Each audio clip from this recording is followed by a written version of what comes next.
Welcome to the Funhoose Videocast from Funhoose Productions. In this, our first episode, myself, James Rivers, will be hosting with my guest, Ewan Grant, who just so happens to be the other founder of Funhoose. We'll be discussing Ewan's past career as a filmmaker, what he wants to do now, what he wants to do with Funhoose, and other things he might want to do. Other than that, we'll be talking about things like conspiracies, the dark side of Balamory, and all the other nonsense chit-chat we get with a couple of pals. So enjoy the next about 45 minutes, and welcome to the Funhouse. Because you're making noises there, I thought I'd start it. Okay. You're booting up. So so we're starting to read through some of my work, because for someone who's gotten involved in the writing that I've done, you've probably not read enough. So your reputation's on. You've read quite a lot of it. Yeah. Your reputation is on the line. Okay. So you're now reading Bond sketches. So it might be a bit confusing for you, really, not for anybody else, trying to read whilst talking about conspiracy theories like we were there. I've been through two separate phases of watching 9/11 stuff. Mm-hmm. So, in the same sort of thing, going, oh yeah, no, it definitely is. and then sort of being like, yeah, actually, maybe not. I don't know. We hit 9/11 already. It's better than Dunblane. It is better. 9/11 was better than Dunblane. Yeah, I think it was. I think it's all a conspiracy. I think the conspiracy was that they let it happen. Yeah, I can give you that. I can certainly. I'd imagine that they were real planes full of people. Yeah, that's one of the biggest bullshit parts. Because it was like they stopped and they killed the people, and like, well, why would they bother? Yeah, but I think things like finding the passports of the guys just littered in the street were maybe a little bit too coincidental. Yeah, considering that fireball that. Well, one of the things that convinced me was that, like, and it seems true, is that like black smoke is like smoke it's still hot because it's fire, but it's not sort of super hot, and all the smoke coming out of the buildings were black smoke. Yeah, but then paper burns black smoke, and offices full of paper. Oh yeah, no, it was on fire, but the point is that like the fires wouldn't have been hot enough. Oh yeah, Oh, there's they say that there was a thermite or something. Yeah. That was So and there's the videos that they zoom in and you can see the liquid molten metal pouring out the side of it. But then they also say that was just because it was so damn hot. Because of all that fuel. So I don't know. I think the fact that they fell at free fall speed. Yeah, that's another big one. The big one. And also World Trade Center 7. Tower 7. Fell down at free fall speed just from an office fire. Yeah. So, would you have any interest in doing a film about 9/11 or something similar? I don't know. I don't think anyone should benefit in any way off of doing something like that. That's true. I think again, if you were to do a film that was to try and suggest that it was a conspiracy theory, and kind of do it from that perspective of, I don't know, like the planning part or something along those lines. I don't know. It's maybe still too soon, to be honest. Yeah. Maybe in another decade or two. It's alright to do war films now, but I don't know. Well, it's weird because they've made, I think there's been at least 2 feature films about it. There have been. And I sort of want to see it, but then at the same time, I think you can't beat the news footage. The news footage is the most compelling stuff that there is. Itself. Yeah. I've seen 2 of the films. I've seen Flight 93. Yeah, I think that was it. The famous Flight 93. Yeah, I've seen that one. And I've seen one with Nicolas Cage. There's a one with Nicolas Cage in it? Yeah. Is it good Nicolas Cage or mental Nicolas Cage? He's got a big moustache. He plays like a firefighter that gets trapped in the elevator shaft. Good for him. It's good. Yeah. Probably got paid well. It's pretty brutal. I'm sure he did. They're alright. That one, I came out of the cinema and I just felt really, I don't know, quite emotional about it. You know? I was just really angry at. I didn't know. I still don't know who to blame or anything, but I was just angry that it had happened and that these people had been put into such an extreme situation. And try the photo thing again. That doesn't work. It sort of lights up. But that doesn't work. It goes ching, but it doesn't take the photo. But so don't know. Are there any other things apart from the greatest sketch we ever made that you want to make and going forward? I think I would certainly like to make something that conveys the idea that somebody, say for example 9/11 is a classic false flag attack where the conspiracy theory goes that the American government either orchestrated it or allowed it to happen in order to delete records of debt and to give them an excuse to kind of invade another country which weren't even involved in it. I would like to do something that kind of tells that story, but not necessarily anything to do with 9/11. Yeah, I think you can make one up, I guess. Yeah, I think Matty had I think he's had. I don't want to start putting words in his mouth and putting them on several watch lists, but I'm pretty sure he has he loves his sci-fi, like a sort of sci-fi version of it, but like that sort of still that same.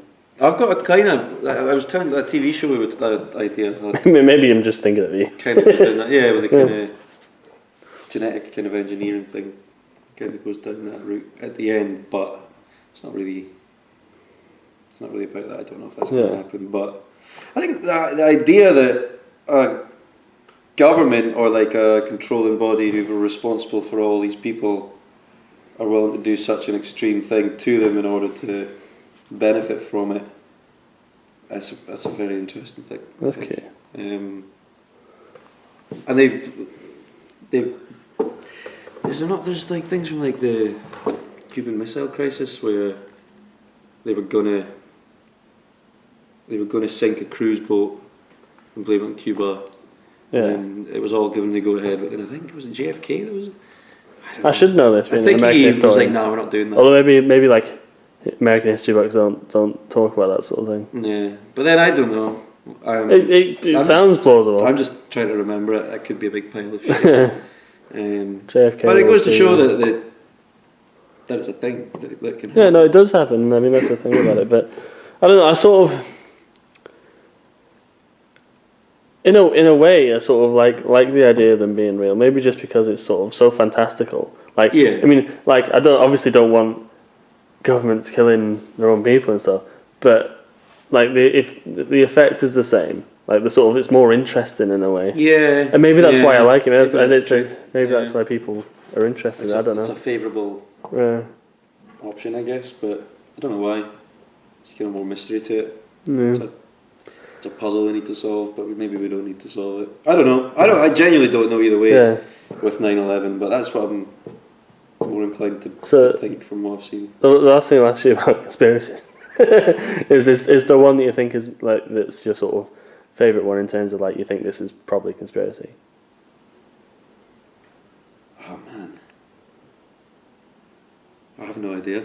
Give me a minute. Mine would be, and not to put words in your mouth, but mine would be probably JFK. Of course, yeah. Because the main bit of this is funny, so might even get us away from the hot topic of conspiracies.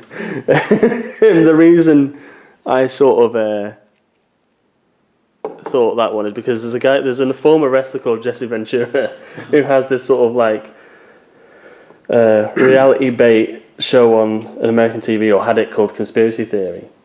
But he did one about JFK, obviously. Yeah. As you would if you're doing a show called Conspiracy Theory. And he did this thing where, and it was pretty compelling, where he used the same sort of gun that was supposedly used and sort of set up the same circumstances. And he's like he was a Navy frogman or a Navy SEAL or something. So he's a marksman and stuff still to this day. That's where he should have gone. And so he tried it and he found it impossible to do in the time it was said it was done. There's a lot of fishy stuff with that. And the old back into the left thing. But yeah, so Jesse Ventura is a big wrestler who's had a bit of a remarkable life, and then and also featured June Sarpong for some reason. Yeah, I don't know how she got that gig. Okay. But yeah, I'd be happy never seeing Miss June Sarpong on television again. Do you hate June Sarpong? Oh, no, I don't hate her. I just don't care for her. Fair enough. I mean, I never liked T4 myself.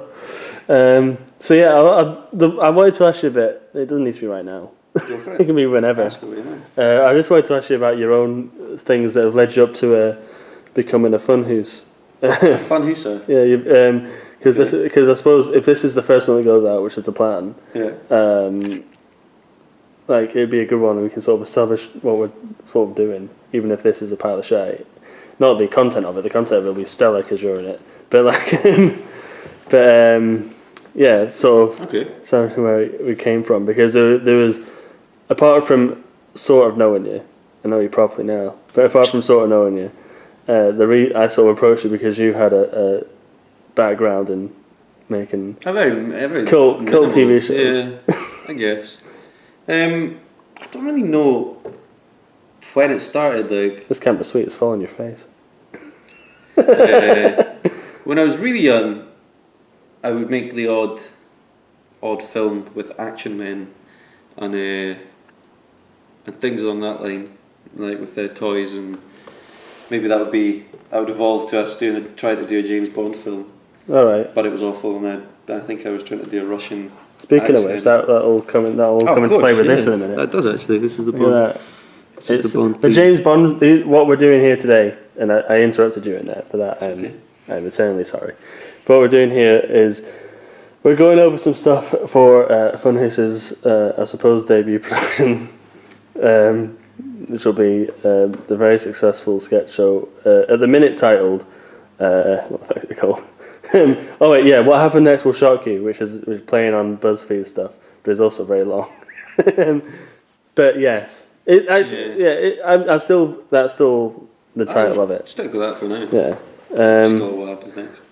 Yeah. As a short. I could do. No, that's what the kids will call it. Exactly. That's what So yeah. So what we're doing is we're discussing the like how we're going to put the scripts together, and showing you some more scripts. And one that he's heard about for a while, and one of the early ones I wrote was about the Bond theme and it playing into normal life, I suppose. So yeah, Ewan was going to. I wasn't going to say he can read out loud. He was going to have a wee look at them. So only short. So let's have a look. Let's have a look. Let's see how the camera works at zooming in on the page, because it did well in the Slender Man thing. There's a spoiler. Yeah, when you zoom in, it's good. It also looks like you're filming a conspiracy documentary, because it's like zoomed in on a text on a page. See here? Didn't know because I was zoomed in too much, but this is behind the scenes. So, yeah, what I was going to do was, I suppose, watch you and read this. I was going to make a cup of tea for myself. I already had one. See, what happened with you, whenever people come over, I'm not that good a host. so like sometimes I'll be like, but one thing I usually do, he's got a glass of water, poorly bored. It did mostly go in. But I bought in tea and stuff because I don't usually have tea in the house. But what it means is that I've got a sort of tea bonanza in my hands. So so I'm gonna, I'm happy I'll go and get myself a tea. Are you sure you don't want a tea? You're sick of tea. No, I'll have a tea now. Oh, you'll have a tea now. Well, I know. Let me see. I don't have a tripod, but let's. Actually, that's not a good idea either. I was going to leave it there and see if I can sort of. That's not going to see you for one thing. What's happening? I'll just hold it. What's happening? You can hold it. Do you want me to? Yeah, I'll tell you what. You can hold it and do you can do whatever you want with it because you're the prize director. Okay. And then, if you want, you can see me making tea as well. I don't know. Yeah. Or you can read one. You can do whatever you want. You're the director of this part. Okay. You can do this as well. This will help. Look at this. Look at that. Oh. I've got a little 12-year-old mustache. Let's pull that back a bit. And see what the I'm gonna film you making tea, man. Are you gonna do that? Yeah. Well, so how would you make tea at the unnamed place that you make tea at? Well, we use a very fancy type of tea called loose leaf tea, which is just normal tea, but it is not in a bag. Right? Does that help? Well, that's not really nice. It's a bit of a gimmick, to be honest. I think, yeah, well, the bag's got is made up of synthetic stuff, I guess. So it means that it's less synthetic stuff. That's good, I suppose.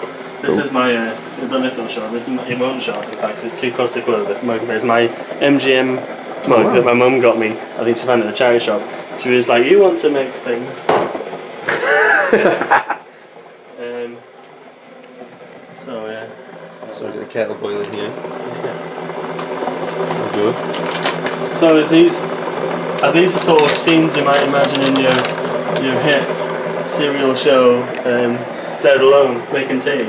But you don't. I was saying that I'm pretty sure you make tea. No, I do make tea. There's cold tea because there's no electricity left because the zombies are beating it. That was before. I make cold coffee. Oh, sorry. But in the flashback episode, I make a cup of tea because there's power at that point. Yeah. No, that's another thing because I was going to ask you about all these things as well. So, and that we discussed it a bit because that was the first thing I knew you'd done, and so I said it. Yeah. And I was like, that's cute. It's cute. It's cute. That's alright. So, and then I was like, do you want to make comedy? Yeah. I want to make everything. Yeah. So that I couldn't work in a so yeah. Do you think you'll make more of them? I don't know. Perhaps at the powerhouse of Funhoose. Possibly. I'd like to finish it. I think it's not finished yet. Yeah. I've got like 5 episodes that tell a kind of story, and it kind of just ends at the moment. Yeah. With me cutting my thumb off. That's true. So I'd quite like to at least. Game Heavy Rain. What's that? The game Heavy Rain. I've actually never the PlayStation 3. Yeah. I've never played that. I'm an I don't know if Xbox it's man. his thumb. You cut something off. Yeah, he cuts it. Well, part of it. It's a bit of a stupid thing actually, because the idea is that in order to get information about your son, who's missing, I think it's his son, kid. There's a child involved. There's a child involved. There's a young person. You have to decide whether you're going to cut off your hand. You're like, well, yeah, of course I will, because I'm playing a game. Yeah, it's fine. Yeah. Cool. And it's not. And it looks horrible. And you're like, oh, it must be horrible to be him.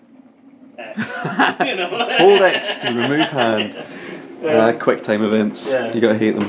So it's a bit like that's not what Dead Alone is. It all has very high stakes, and you never don't care if anyone cuts off a limb. I like to think. But the nature of Dead Alone is 90% of it I made all by myself. I've made a mistake. And what have you made? Have you put the tea bag in there yet? No, that's not the mistake I made. I've just filled in my own one again.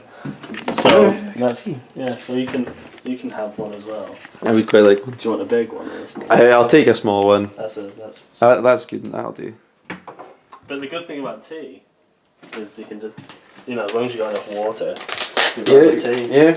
And sometimes you can add some milk if you've got milk. I do have milk, and I bought it's a controversial decision in these heady days of milk drinking. But I got full fat because I don't drink. Well, I'll grudgingly have semi-skimmed, but I'm not. I still think it's bullshit. We'll take a break from the video cast there for no good reason other than Ewan accidentally pressed the button on our fabulous Canon camera that we used to film the video casts. So what we did was we took a little break, and you're going to join us with Ewan asking me a little bit about comedy, what I think makes a joke, and what I think comedy can be used for. Every joke, even if it doesn't seem like it has a sort of lead and a punchline, even like in sketches or sitcoms. And I think the rule of 3 is the next closest thing to a rule. Okay. But, other than that, comedy basically it's a mixture of the lead and the punchline mixed with what I used to call, and still will for the sake of ease because it's quite funny, the silly sausage premise. Which is you'll have a sort of set of rules, and most of the time it'll be a phone going off. Most of the time it'll be just set human rules. But whatever the rules within the context, and then you'll do something that will go against that or misunderstand it. And the audience, in the matter of split seconds, go, "You silly sausage." You silly sausage. So let's talk about one of our sketches. Let me think. So the James Bond one, for instance, we were just talking about, or about to talk about, and the James Bond one, you see a guy respond feeling all pleased about the Bond music, and immediately you go, "You silly sausage." That music's used for like epic moments in film, and that's not what's happened there. And I find that funny. I don't really understand why. Well, yeah, I don't understand why that makes people laugh. But it's something about truth. They've realised something is wrong, or they've realised that what they've been shown doesn't make sense, or maybe does make sense and shows that something else is silly. Yeah. And so it's basically you find the truth funny. Yeah. And that's why, and I talk about this quite a lot, that I think comedy is sometimes the best sort of way to talk about things socially, because I think Bill Hicks said it actually, about how like he tries to tell the truth, but he tries to make the truth sweeter by making it funny.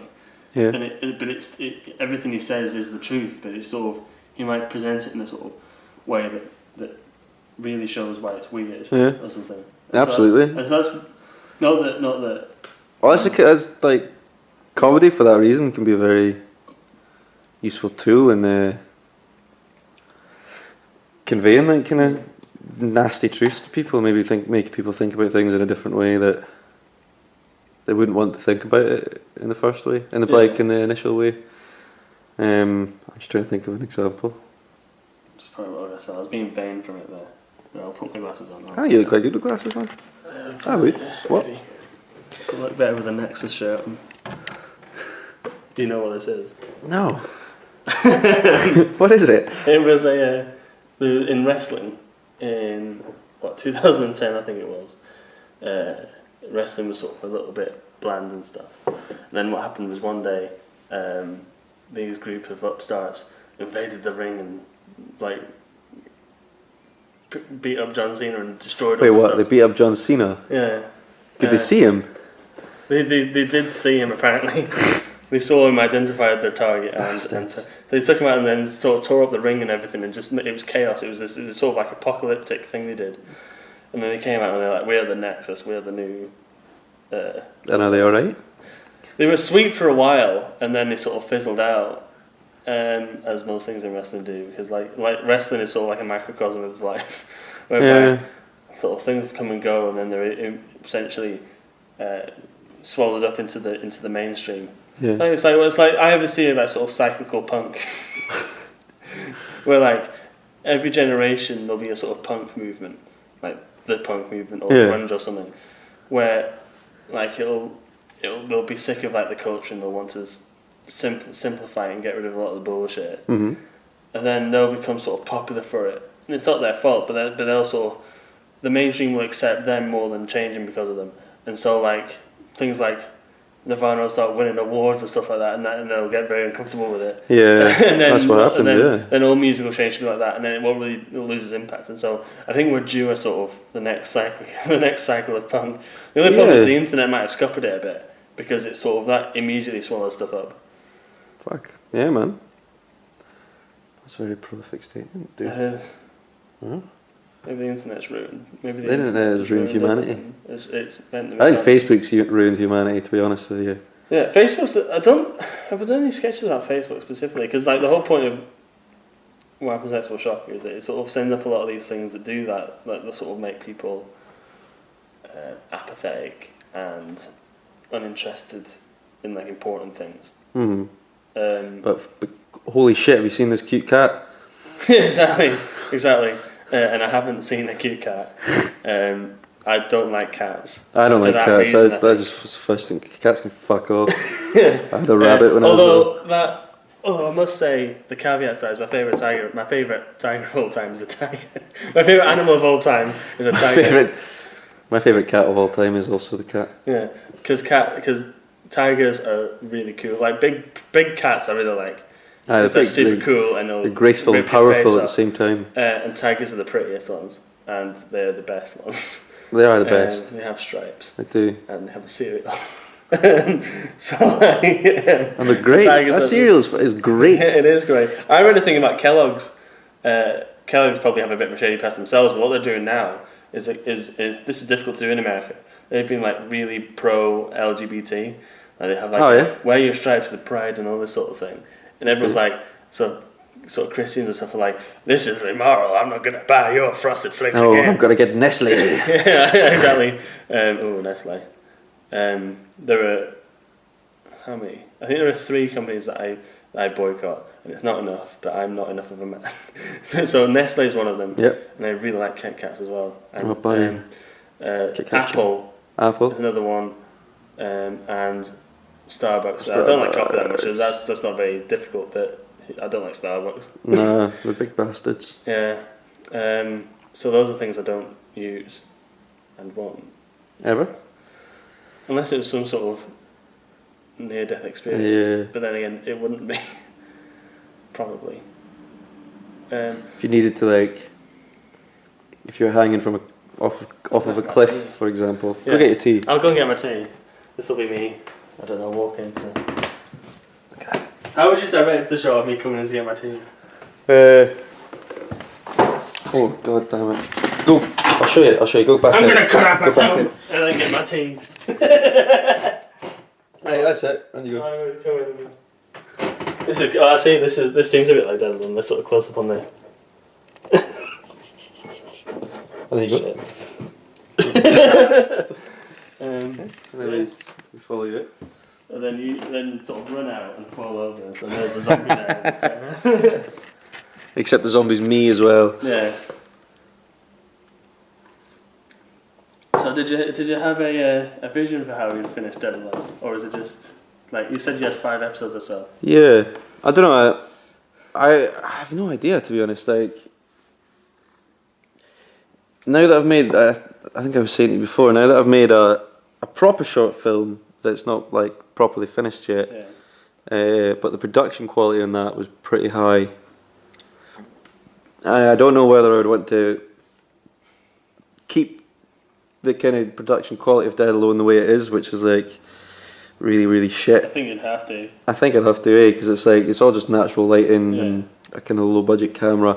To be honest, I would have to do it that way to keep the same feel. But I don't know. I think it would end in like one of 2 ways. It would either be I like managed to get to the countryside, and I don't know, it's a kind of a reasonably ambiguous ending of me potentially being able to find somewhere that is safe. The only problem with that is you've already been to the countryside, isn't it? But that was I don't know. No, well, that I don't understand time. Actually, no, that bit is one bit that I'm not 100% happy with in that episode. That was actually a dream in that episode. Really? Yeah. Okay. Because it's quite subtle, and obviously, people didn't pick up on it. But there's a bit where I'm looking at the window. I probably should have got it, to be honest. And then I look down at my hand, and so it's like that, and then I've got nothing in my hand, and then I glance back up at the window, and then I glance back down, and I've got a set of car keys in my hand, and then it goes all white, and then I'm in a car, and then after that bit, it cuts back, and I've got an empty hand again. That's enough. But it's I don't know. It's kind of. What you could do then? I can take the Canon if you want this. But yeah, okay. I'll take the Canon. Go for it. So this is the Canon. Is this the sort of camera that you use for it? Similar, yeah. It was more of a kind of bridge camera, kind of wider with a zoom, with a decent lens in it. But same idea. I'm gonna go on my lens. How's that for a zoom in on someone who's having to go to a lens? So maybe you could do in that case with the countryside. He could escape, but he could escape to that specific part of the countryside. That'd be lovely. Yeah, but then I'd have to go to Mull. Is that where it was? You heard it here first. I've never been to Mull. I had not. Is that where Balamory is? Yeah, we stayed in that part of Mull. Do you know the black guy in Balamory? His daughter, because he's like he's a Christian guy in real life, IRL. We'll ignore that. His daughter is a big porn star. You kidding me? No. What's her name? I'm sure you can find out. I saw it on I think I saw it on like a BuzzFeed thing. I'm such a hypocrite. you gotta learn. You gotta come up with ideas for I think her name was something like, it was Skin something. Okay. But yeah, so that's ruined Balamory. Good to know. So if you want to see her getting Allowed? Yeah, loud, or I'm trying to think of something from the Balamory song. Education. If you want to see her playing in a different story to the one in Balamory, there you go. What's the story in that guy's from Balamory's daughter's mouth? Yeah, well, yeah, exactly. So yeah, that's what happened in Balamory. Yeah, so the Balamory late night. So yeah, I'm making all sorts of videos here.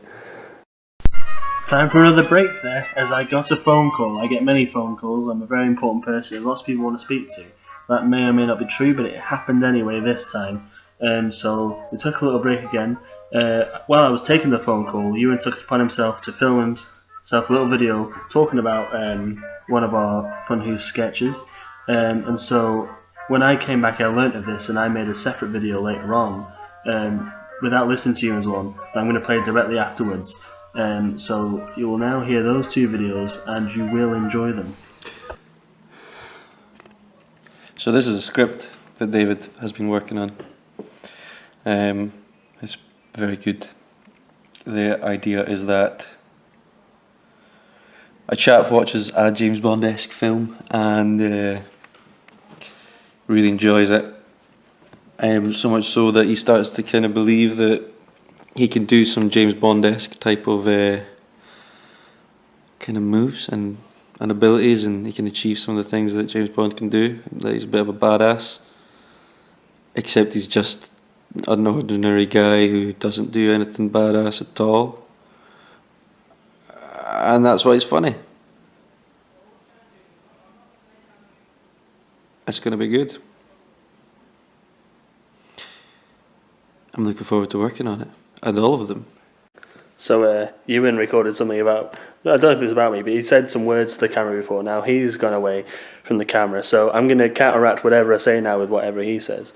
So I'm going to tell him to go fuck himself, because I like to say that, and because you all should. So after that little chunk of nonsense, we're now going to move on to really the final part of this week's episode of the Funhoose Videocast. We'll move on to really talk to Ewan about his past as a filmmaker, all the great things he's done, and what he plans to do. So enjoy this completely non-contrived start. Do you know what AFK stands for? No. Is it Andrew Fitzgerald Kennedy? Aye. No. Much like IRL stands for in real life, Yeah. BRB stands for be right back, and LOL stands for laugh out loud. But for some reason, a lot of parents these days think it stands for lots of love. Yeah. It doesn't. They go, David Cameron. see you soon, lol. What? You're not going to see me soon. It sounds quite like a horror film. Eh? Yeah. See you soon. It stands for away from keyboard. So all right. Sounds awful.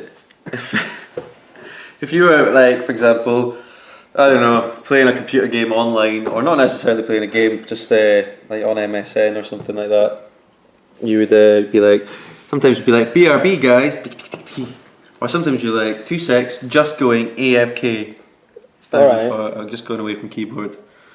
So it basically means that the person who is AFK is still like logged in to this world or to this online network or whatever, but they're not actually like engaging like with it at all, or they're away from keyboard. And it's so is how much in however much detail you want to go into, what is AFK about? Okay, it's about a guy called. And is it too late to write some jokes for it? Yeah, it's done. It's about a guy who I think he doesn't really have a name, but we'll just call him Ray. Like Metal Gear. No, like like Ray-Bans. Alright. But yeah, that'd be cool. That would have been good.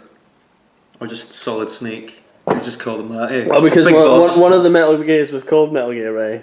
It was the amphibious one. Oh, shit. I love Metal Gear Solid. See, I played the GameCube versions of Metal Gear Solid and I really, really dug them. Yeah. Actually, I think it was just the one version of Metal Gear Solid that they redid in the GameCube. But then I've tried to replay the older ones on my Xbox and I just can't get into it. I find the controls are really, really unintuitive. To fire a gun, I got to hold a button so that it goes into first person mode. But then, in order to shoot that gun, I got to release that button. So I never worked out how to like not shoot a gun without going like you go into first person mode and you're like I don't want to shoot a gun. I have to shoot the gun because I'm in first person mode. But I find it quite hard to get into. But maybe I'm just. The thing is, like I really loved the first one when it came out, and the second one. The third one, for some reason, I didn't play for a while, but that's really cool. But the thing is, like, I love them a lot, but they really are, like, the stories are really confusing. I love the idea of it being a big universe and stuff, but all the games are at different times. Yeah. And that's sort of hard to do. But it's still one of my favourite games. I love the idea of a game where you have to avoid killing people and stuff. Mm-hmm. I'm not very good at the killing people bit. Man. I like my Sam Fisher. He was a badass. I've never played Splinter Cell. Oh man.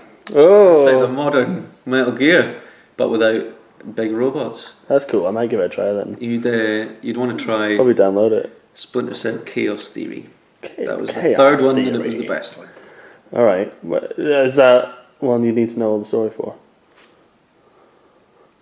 No. Alright, No, cool. I kind of started all those stories, I think. Yeah, that was the best. So because you said the word Ray, I thought about Metal Gear Solid. So you're talking about Ray. That tangent happened. Metal Gear Solid is the story of AFK. Is that correct? It's almost correct. It's really got nothing to do with Metal Gear Solid. Now that you mention it, actually, now that I think about it. I'm not interested. It's about this guy who is kind of set in a version of this present or our future where we don't have televisions or anything of that nature. We all just have like glasses that we put on and we're all connected up to a massive network, and that's how we kind of engage with people, and that's how we kind of I turned the viewfinder around there because it says MGS. Distracted me. Metal Gear Solid. So yeah, it's about a future where we use virtual reality instead of televisions and phones and anything like that to communicate with people and to kind of live our lives kind of online. Alright, to the point where it's so addictive that the government had to have to issue these drugs that kind of ground you back to reality so that you don't end up spending your entire time on this online world. And we meet this guy and his glasses, he's been using them so much that they've actually burnt out and melted.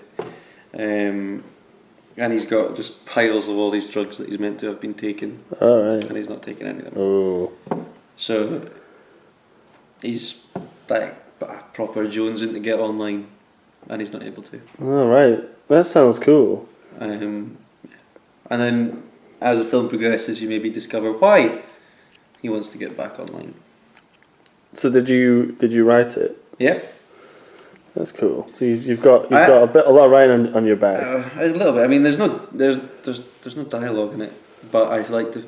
That's kind of my style at the moment, actually. Because with Dead Alone, there's I think 2 lines in the whole 5 episodes. Talk to the dog. Exactly, and also to Isla as well. Yeah.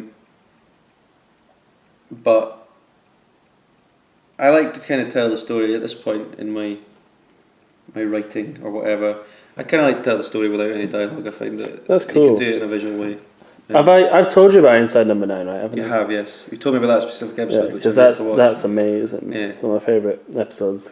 Partly because it references Laurel and Hardy, like I do as well in my sketch about burgers in a bedroom. Burgers in a bedroom. I know. Burgers in a bedroom. It's these burger shops are springing up all over the place. This time you have to eat it in a bedroom. Amazing. I read that one. Yeah. So no, that's not one. Is it not? No. That could be one. Burgers in a bedroom. You could totally do that. Is there something that's funny about burgers in the bedroom? Yeah, it's ridiculous. That's why. A burger cart in someone's bedroom. That's true. Without any dialogue. Yeah. And they like one someone eats a burger, the other one's making all sort of faces at them. Fuck are you doing? But they don't say what the fuck are you doing. They do that? Yeah. I'm eating burgers in the bedroom, they don't say. Cool. And then they go. Yeah, that's good. That's how I'm eating burgers in the bedroom. There's someone who's a director or an actor. No, I'm not. Yeah, well that's cool though, because I wanted to ask about your AFK, because I'm looking forward to seeing AFK. It'll be done very soon. Very soon it'll be fine. Why is it gonna? How are people gonna be able to see it? I am going to apply to some film festivals. That's cool. I'm going to do that first because I think putting things out there for kind of public viewing before it's kind of done the rounds is a bit detrimental to it. I think you kind of want to kind of use that as a way to kind of not release it, but to put it out there in the film festivals, and then after that you can upload it online. And I don't know. I dabbled with the idea of seeing if like the GFT would screen it for a night, but it is like an 8-minute short film, so I think I would be inclined to get other people to come who also have films and maybe make like a 3 short films in like an hour or something like that. Alright. My Doctor Strangelove sketch is probably about 8 minutes in itself. Yeah, that could be one. Hell yeah. But I also can't film it because apart from the fact that it has to take part in a room that looks like the war room in Doctor Strangelove, you probably could do it in I don't know. I don't think I've read it. Oh, that's one of my. In some ways, it's one of my favourite ones because Doctor Strangelove is one of my favourite films. It's really funny. It's really, yeah. And it's basically instead of in Doctor Strangelove, they accidentally fire off a nuclear weapon. In fact, the plot's nothing really like it. And in this one, the military get worried and upset because China release a sort of an image that goes viral and it's very successful, and they get upset because they think that the Chinese are going to have influence over them. Uh-huh. So it's basically like a sort of as if a meme was a nuclear weapon. Well, that's pretty sweet. That's a great idea.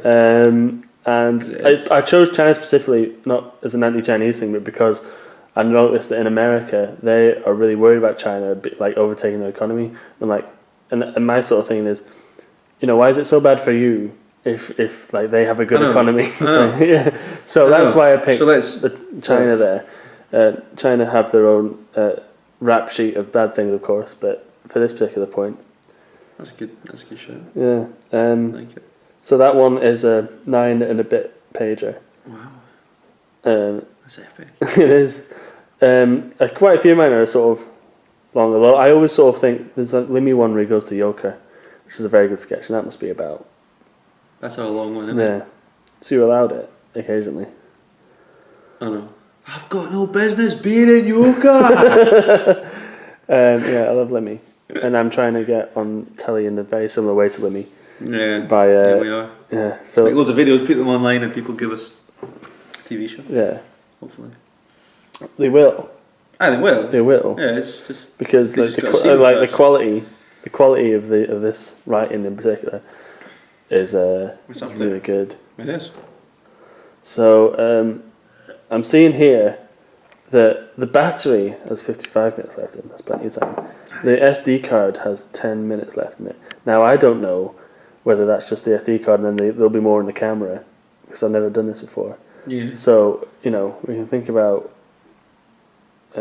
Sorry, I was just seeing if it read anything about an internal storage on the back of that. All right, that's cool. So I don't know. Maybe we can. We also don't have to use all the tape. So we could. I don't know. Have you got anything you'd like to say to your fans? Do you have any fans? Yes, I was just thinking. I say. I'm a fan, obviously. Yeah. Hi, David. Are you alright?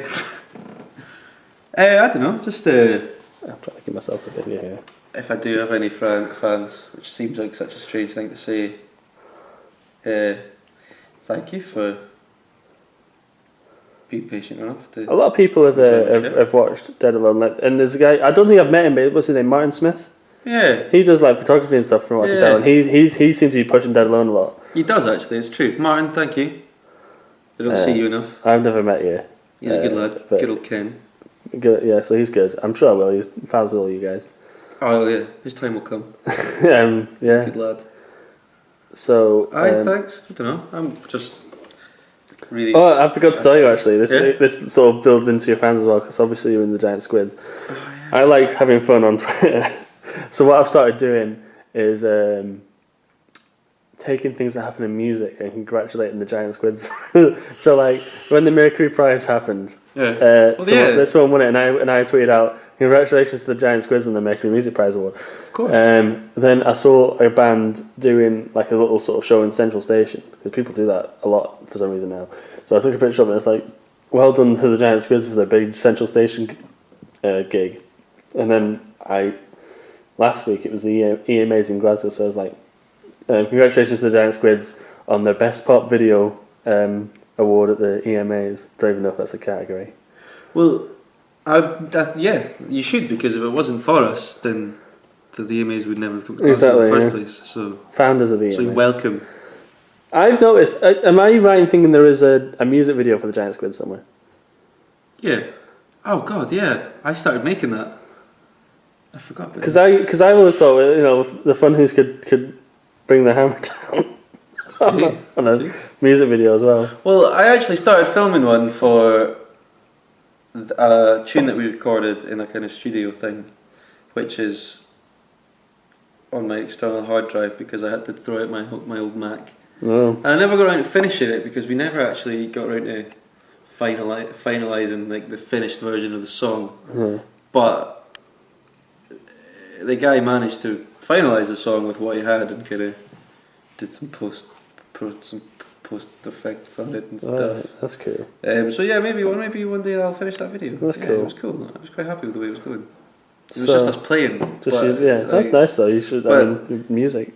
I went into the booth or whatever it is with every each person recording their individual part. So when you edit it all together, it's like, I don't know. It was just like Ross, for example, it was sitting on the ground playing his guitar. I just thought that was really cool. So I'd just be like him sitting on the ground playing his guitar by himself. And then it cuts to David Rankin on the drums playing the drums by himself. He does play the drums by himself all the time. It does actually. That's not an innuendo.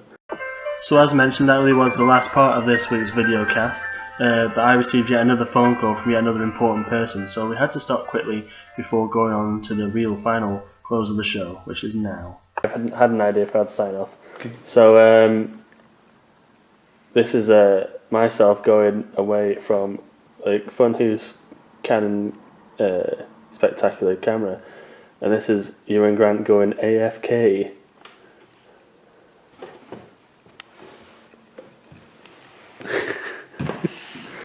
Well, that'll do it for this week's videocast. Another thanks to Ewan for coming round to my house to talk to me for a while and look over our scripts and stuff. If you like what you heard, which you will, then please continue to follow us on Facebook and Twitter at Funhoose Pro on the Twitter. And if this is on a channel that you're watching on, subscribe to that. If you're our friends, you're obliged to keep supporting us. So any of you can support us by sharing it and all that sort of stuff. I feel like a shill saying all this stuff, so I will now stop.